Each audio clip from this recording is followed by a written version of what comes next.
সালামু আলাইকুম ভিউয়ার্স, দেখতে পাচ্ছেন শীতের দিনে বিকাল বেলায় একজন গাছি ভাই রস নামানোর জন্য গাছে কাজ করছে। দেখতে পাচ্ছেন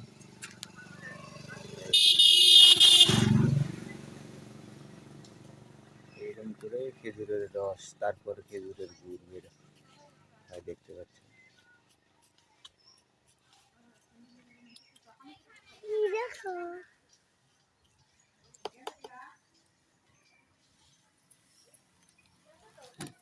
এটা নাটোর বড়াই গ্রামে। দেখতে পাচ্ছেন খেজুর গাছের রস নামানোর ভিডিও।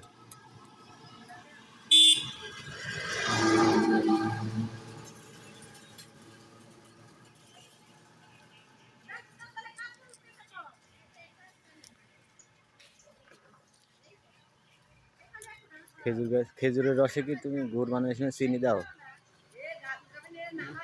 না অরিজিনাল? চিনি ছাড়া গুড় যদি প্রয়োজন হয় স্ক্রিনে দেওয়া নাম্বারে যোগাযোগ করবেন, ইনশাল্লাহ বাংলাদেশের সব প্রান্তরে কুরিয়ার মাধ্যমে পাঠানো যাবে। ভালো থাকবেন। সালাম আলাইকুম।